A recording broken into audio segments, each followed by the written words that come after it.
Hey guys, this is a little video support review on how to multiply fractions, especially when you have mixed numbers involved. So let's first do this first problem here, number 11. So let's talk about the process in general. So when you are multiplying mixed numbers and fractions, you want to change any mixed number into a top-heavy fraction first, always.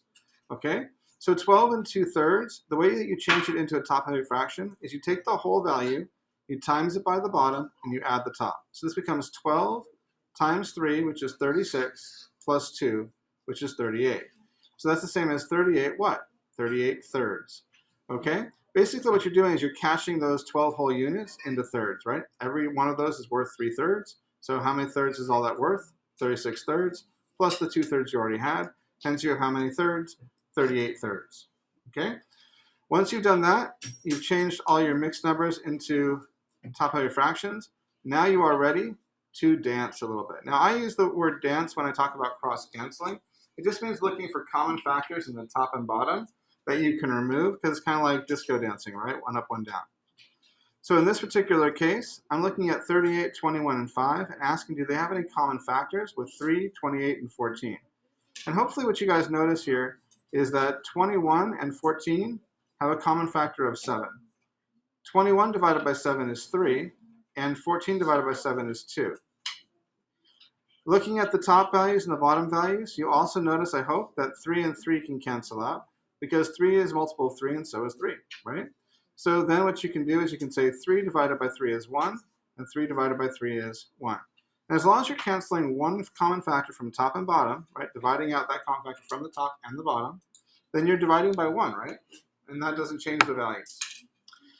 Now I'm looking at it, I also notice that we have 38 and 2. Those are compatible. So we can say that 38 divided by 2 is 19, and 2 divided by 2 is 1. Now I've got 19 on top, 1 on top, and 5 on top. Does it have any common factor at the bottom? 1, 28, and 1? No. So when you finish getting rid of all your common factors, the next step that you're going to do is you're going to multiply across the top, multiply across the bottom. 19 times 1 times 5. Well, 19 times 1 is just 19, and then 5 times 19 is going to be 5 times 10 plus 5 times 9.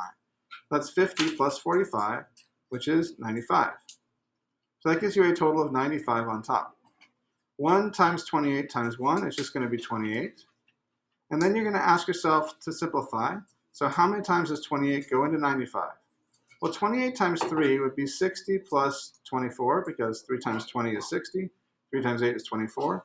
And 60 plus 24 is 84. So it looks like that's a pretty good whole value to use, 3. And 3 times 28, like we said, is 60 plus 24, so that's 84. How many more is 95 than 84? 11. So that's going to be 3 and 11 28ths. And that's your answer. That's what you guys should have. Okay? Now for number 12, it's already in the situation where we have our top-heavy fractions already, so we don't need to convert anything. So in this case, you're just going to look to cancel. 14 and 7 can both be divided by 7. So 7 divided by 7 is 1, 14 divided by 7 is 2. You guys can see that 3 and 15 can both be divided by 3. 3 divided by 3 is 1, and 15 divided by 3 is 5. Once you've done all your canceling, there's no more common factors in top and bottom. Then just multiply across the top, multiply across the bottom, and finish strong. 2 times 1 is 2. 5 times 1 is 5. What is your value? 2/5. That is your answer. When you guys are doing number 14 down here, you want to think about a whole value as over 1, because anything over 1 is a whole value itself. So 18 over 1 is the same as 18.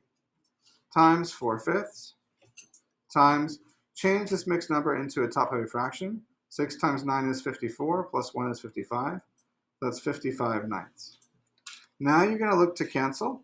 So you can say, are there any common factors in the top and bottom here? Hopefully you notice that 18 and 9 are both multiples of 9.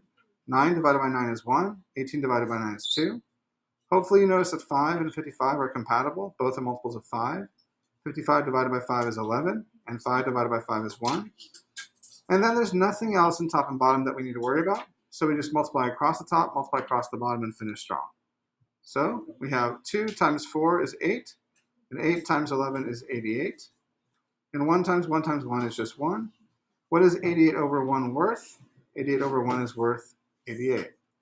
Now it's important to pay attention to this idea of dancing, When you have three factors like this, you can dance on any of the factors values on top or bottom. It doesn't matter where they are. So you can cancel one from all the way over here, like we did, with one from all the way down here. It doesn't make a difference because when we multiply fractions, we're just multiplying across the top and bottom basically, right? So you could even rewrite this as all over one fraction, right? It could have been 18 times 4 times 55 on top, all over 1 times 5 times 9 on bottom, right? So because of that, it doesn't matter where you're canceling from in terms of left, right, middle, doesn't make a difference. It's just one from the top compared to one from the bottom. As long as you can divide top and bottom by the same value, you're good. And that is how you do that. Hopefully it helps.